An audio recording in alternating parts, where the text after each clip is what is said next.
अस्सलाम वालेकुम गाइस। तो आज हम आपके पास हाजिर हुए हैं एक नए इंफॉर्मेशनल व्लॉग के साथ। तो आज हम बात करेंगे वीजा इंटरव्यू में क्या क्या क्वेश्चंस किए जाते हैं उसके बारे में। अगर आपको ये जानना है कि वीजा इंटरव्यू के लिए आपको अपॉइंटमेंट कैसे लेनी है और किस तरह से अप्लाई करना है और इंटरव्यू से एक दिन पहले आपको क्या करना है, तो उसके लिए हमारी प्रीवियस वीडियो देखें जिसका लिंक यहाँ ऊपर आ रहा होगा। तो चलते हैं आज के व्लॉग की तरफ। Wanna know I'm full of self-doubt, and to be honest, it has never brought me down. तो आज की वीडियो उन लोगों के लिए इंफॉर्मेटिव होने वाली है जिन लोगों का इंटरव्यू आ चुका है या आने वाला है करीब। तो दोस्तों, पूरी वीडियो देखने के बाद ये फैसला कीजिएगा कि आपको ये वीडियो इंफॉर्मेटिव लगी है या नहीं, और अगर लगी है इस तरह की मजीद वीडियोस के लिए बेल आइकन का बटन जरूर दबाएं और कमेंट, लाइक और शेयर करना मत भूलिएगा। तो अब हम बात करेंगे हमारे सबसे पहले टॉपिक के बारे में, जो कि है वर्बल इंटरव्यू से रिलेटेड। आप जब भी इंटरव्यू देने जाते हैं तो आपके सामने सबसे पहले एक इंटरव्यूअर होता है। मेरे केस में एक जर्मन गाय था, आपके केस में कोई पाकिस्तानी या जर्मन भी हो सकता है। You should be well dressed and you should be confident. Verbal interview में मल्टीपल क्वेश्चंस पूछे जाते हैं, लेकिन जो पहली चीज पूछी जाती है वर्बल इंटरव्यू में, वो सबसे पहली चीज होती है इंट्रोड्यूस योरसेल्फ। इंट्रोड्यूस योरसेल्फ में आपने अपने बारे में बताना होता है कि that my name is Salman, for example. I have done my bachelors from Pakistan from FAST university. I have been working 2 years in Pakistan as a software engineer and now I want to apply for masters and that's why I am here. उसके बाद वो आपसे मजीद कुछ सवाल पूछ सकते हैं इससे रिलेटेड कि have you ever traveled abroad? How many sisters or brothers do you have? Do you have a father? Do you have a mother? Something like this. So you should be confident always. इसमें आपने एक जो चीज ज़हन में रखनी है वो ये रखनी है कि इंटरव्यू क्वेश्चंस के अंदर आपने कोई चालाकी नहीं दिखानी। आपने वही चीज बतानी है जो सरासर ट्रू है। जो वीजा इंटरव्यू आपका लेने वाला बंदा होता है वो स्पेशली ट्रेंड होता है। आपके बिहेवियर्स, आप जिस तरह वहां पे बिहेव कर रहे हो, जो आप बातें कर रहे हो, उनसे एक इम्प्रेशन लेने पे और उसको एनालाइज करके आपकी प्रोफाइलिंग करने में उनको स्पेशल ट्रेनिंग्स दी जाती हैं। तो अगर आप झूठ बोल रहे हो तो ज़्यादा चांसेस है कि आप पकड़े जाओगे। तो अच्छा यही है कि आप सच बोलो, बिकॉज जर्मनी का वीज़ा कोई इतना बड़ा मुश्किल नहीं है। Visa ratio is around 98 to 99% as far as we know. So इतनी मुश्किल नहीं है, बट आपको चाहिए कि आप सच ही बोलो जो सच है। दूसरा सवाल जो मोस्ट इंपॉर्टेंट सवाल है वो ये पूछते हैं कि why Germany? You could have gone to many other countries, England, Denmark, America, anywhere in the world, Finland, Sweden. Why Germany? So you should be precise and to the point. आपने यहाँ पे वो बात करनी है कि yes, the German economy is really good. The teachers and the resources there are really good. I have read about it and the universities, and the university that I am applying to is really, really good with the teachers and the resources. And it's also multicultural. So I want to experience new things in my life and that's why I want to go. So it's a basic, I think, small answer but to the point. हाँ, आप ये भी add कर सकते हो कि education is free in Germany as compared to other countries. I also did that. Yeah. So ये बहुत ज्यादा valid point है जो कि आपके जो स्टैंड है उसको सपोर्ट करेगा। So, जो अगला क्वेश्चन आपसे पूछा जा सकता है वो ये है that where will you stay in Germany? तो ऑब्वियसली आप उन्हें बता सकते हैं कि जिस यूनिवर्सिटी में जा रहे हैं आप उसके स्टूडेंट डोम्स हैं, आप वहां पे रहेंगे। और अगर वो आपसे ये सवाल पूछता है कि क्या आपने अभी तक अकोमोडेशन ली है या नहीं, तो इनकेस के कुछ केसेस में अक्सर लोग पहले से अकोमोडेशन ले लेते हैं, तो आप उन्हें दिखा सकते हैं जो भी आपको लेटर उस अकोमोडेशन की तरफ से मिला है। और अगर नहीं है तो आप उन्हें सिंपली ये बता सकते हैं कि I will book for the accommodation as soon as I will receive my visa, because you need to know that when you are going, because once you book you need to pay for the accommodation.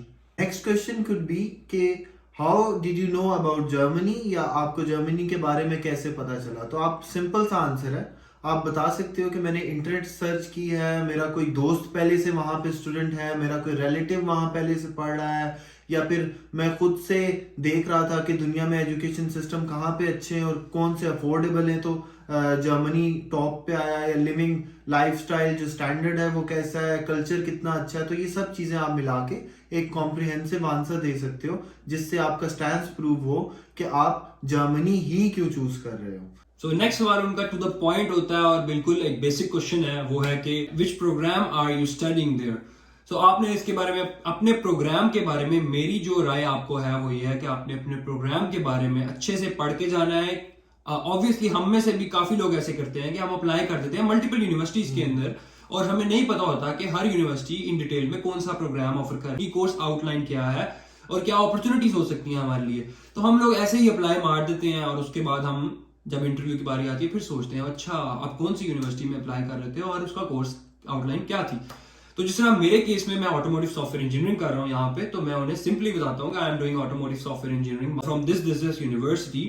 और जो है ना इसके अंदर बहुत ही जबरदस्त किस्म के कोर्सेज हैं जो कि रिलेटेड टू सॉफ्टवेयर भी हैं और रिलेटेड टू एम्बेडेड सिस्टम्स भी हैं। तो ये इन दोनों चीजों हार्डवेयर और सॉफ्टवेयर का मिक्सचर है, that how a software works with the hardware and it's basically surrounding upon the automobile industry. तो इस तरह से करके मैं उन्हें सिंपल एक आंसर बता देता हूँ और जो कि एक वैलिड आंसर होता है and he doesn't have any issues with that. मैं यहाँ पे एक बात ऐड करना चाहूंगा कि लेट से आप मास्टर्स के लिए जा रहे हो, सो कोई ना कोई कनेक्शन होना चाहिए बिटवीन आपके बैचलर्स के और मास्टर्स का जो आपने कोर्स चूज किया उसके अंदर। ये नहीं होना चाहिए कि लेट से मैं बैचलर्स ए में किया और जाके जी के अंदर मैं मास्टर्स के अंदर एडमिशन ले रहा हूँ। बिल्कुल डिफरेंट चीज नहीं होनी चाहिए। कनेक्शन होना चाहिए जिससे आपका इंटरेस्ट प्रूव हो सके वहां पे।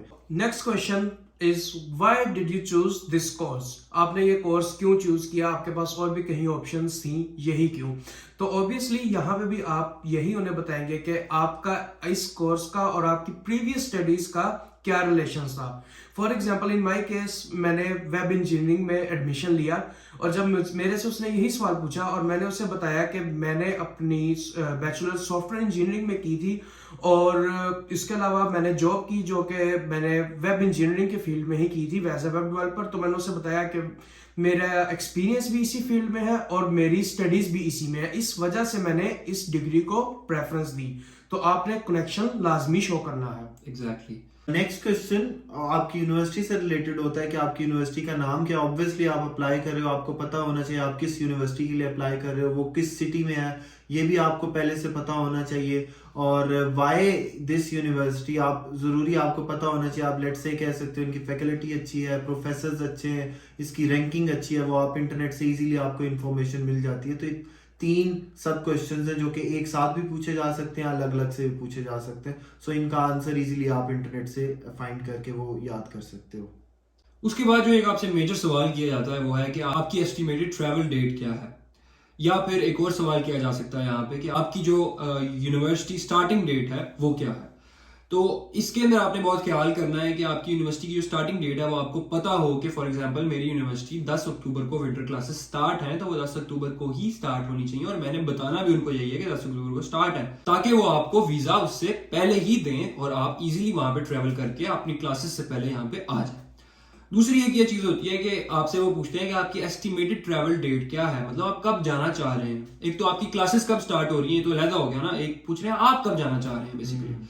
तो उस केस में आपने जो है ना वो उनको जो भी डेट बतानी है, फॉर एग्जांपल अगर मेरी अक्टूबर में क्लासेस स्टार्ट हो रही है तो मैंने कहूंगा कि मैं सितंबर 10 को या सितंबर 15 को जाना चाह रहा हूँ। मेरे पास एक होती है ट्रैवल इंश्योरेंस, उस ट्रैवल इंश्योरेंस की जो एस्टिमेटेड ट्रैवल डेट है ना वो भी सेम होनी चाहिए जो आपने एस्टिमेटेड ट्रैवल डेट अपने वीजा फॉर्म के अंदर डालनी है। तो वो दोनों dates should be the same, otherwise he will have a suspicion that you didn't fill your form by yourself or something like that. So it's better that all of your information matches equivalent. ये बहुत ही एक जरूरी point है यहाँ पे जो कि आपने याद रखना है। अच्छा, हमारे पास एक मिथ है इस क्वेश्चन के बारे में जो मैं आपसे बात करने जा रहा हूँ, वो है फ्यूचर प्लान्स। So ये सवाल हर बंदे से पूछा गया है, जो आ गया है उससे भी पूछा गया है और जो इंटरव्यू देने जा रहा है उससे भी पूछा जाएगा। ये सवाल है what are your future ambitions और your future plans after the masters in Germany. और इसके बारे में काफी मिथ्स हैं जो कि मुझे अक्सर ही देखने को मिलती हैं, जो कि ये हैं कि लोग कहते हैं कि you should always say that I will come back to Pakistan and you will not stay in Germany. किसी हद तक ये बात ट्रू है, you should say, but in my case मैंने उन्हें ये बताया था कि I am studying 2 years in Germany. Government is paying for my studies here. I feel like I'm obliged to give them something in return, services or something, so that I will stay like 2 or 3 years in here. And I will do jobs and stuff and research and stuff, and I will prove myself that whatever I learned here was valuable and I returned to that country. उसके अलावा ये चीज है कि मैंने उन्हें बताया था अपने फ्यूचर एम्बिशंस के बारे में कि I have a dream job, I want to work in BMW और Mercedes, and the guy was like, oh, you wanna work in BMW, and I was like, yes, it's my dream job, and he was really happy about it. So वो आपके अंदर एक ये चीज देखना चाहते हैं कि आपके अंदर फ्यूचर एम्बिशंस हैं या नहीं है। अक्सर लोगों के वीजे मैंने देखा है इस तरह भी रिजेक्ट हो गए हैं, उन्होंने यही कहा है कि मैं पाकिस्तान आऊंगा वापस, जी मैं तो पाकिस्तान आऊंगा वापस। तो इंटरव्यूअर ने कहा है कि अगर आपको वहां पे अच्छी जॉब मिल जाती है तो फिर क्या करोगे? उसने कहा नहीं, मैं जॉब नहीं करूंगा, मैं पाकिस्तान आ जाऊंगा।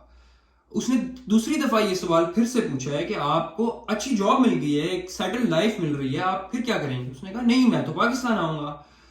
ऑन दिस बेसिस उसने उसका वीजा रिजेक्ट कर दिया फ्यू डेज लेटर, और उसमें ये लिख के भेज दिया है कि the intent of the person was suspicious.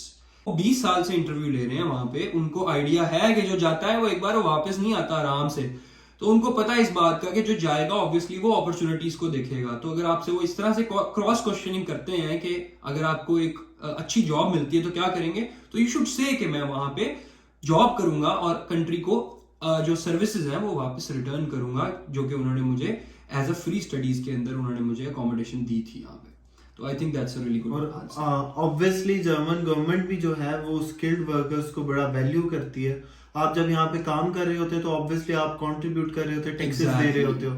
एक और हमारे पास यहाँ पे एक बहुत इंपॉर्टेंट क्वेश्चन आता है कि हु इज फाइनेंसिंग यू, आपका खर्चा कौन उठा रहा है, ब्लॉक अमाउंट किसने दिया है। आपने ऑब्वियसली अपने डॉक्यूमेंट्स के अंदर हमने बात की थी, आपने बैंक स्टेटमेंट भी लगाई है, तो अगर आप सेल्फ फाइनेंस अपने आप को कर रहे हैं तो आप बताएं जी I am self financing myself, I have a business here in Pakistan और I saved a lot of money for myself. अगर आपके पास कोई भाई या कोई और रिलेटिव आपको स्पॉन्सर कर रहा है तो आपके पास एक FRC डॉक्यूमेंट होगा जो आपने डॉक्यूमेंट्स में अटैच किया हुआ, जो नादरा से इजीली आपको मिल जाएगा। ऑनलाइन भी आप निकाल सकते हैं। यस, उसके अंदर आपका रिलेशनशिप जो है ना वो डिटेल में पता होता है कि आपका भाई है, आपकी मदर है, आपका फादर है। FRC डॉक्यूमेंट आपको ये बता देता है। तो आपने सिंपल ये क्वेश्चन का आंसर देना है कि my father does this and the money is coming from there. अगर वो कोई क्रॉस क्वेश्चनिंग करते हैं इंटरव्यू में तो आपने सिंपल उनके साथ सच बोलना है, जो कि है चीज। तो बिल्कुल घबराना नहीं है इस चीज से, it's really fine. They want you to actually come, but they want to see who is really willing to study और एंड हु इज नॉट। अब हम बात करेंगे रिटन टास्क। तो यूजुअली अगर आप इंटरव्यू देने जाते हैं तो 15 मिनट के अंदर अंदर आपसे जो है ना वो वर्बल इंटरव्यू लिया जाता है। उसके बाद 5 मिनट आपको दिए जाते हैं मजीद एक पेपर और पेन के साथ, और वो कहते हैं कि आप कुछ क्वेश्चंस आपको बताते हैं वो वर्बली, और कहते हैं इसके आप 2-2 लाइन में आंसर्स लिख के एक छोटा सा एक टास्क, एक एसे कंप्लीट करके हमें वापस दे दें। तो जल्दी से मैं आपको बताता चलूं कि आपका जो रिटन टास्क होगा उसके क्वेश्चंस कौन से हैं। उसके अंदर आपसे आएगा सबसे पहला सवाल व्हाई जर्मनी, दूसरा सवाल आएगा which university, what is the course you are learning, course outline, and then in the last what are your future plans. तो आपने 3-4 लाइनों के अंदर एक पेज के अंदर उसे कंप्लीट करके उसे दे देना है, और उसमें वही सेम इंफॉर्मेशन होनी चाहिए जैसा कि मौज ने बताया, जो कि आपने उन्हें वर्बली बताई है, ताकि वो सारी इंफॉर्मेशन आपस में मैच करे, वो एक दूसरे से कॉन्ट्रडिक्ट ना करे। तो उम्मीद है आज की वीडियो आपके लिए बहुत इंफॉर्मेटिव रही होगी और आपकी इंटरव्यू में हेल्प भी करेगी। और अगर आपको ये वीडियो से फायदा हो या ये वीडियो पसंद आए तो दोस्तों सब्सक्राइब, लाइक और शेयर करना मत भूलिएगा, और बेल आइकन पे क्लिक करना बिल्कुल मत भूलिएगा। अल्लाह हाफ़िज़।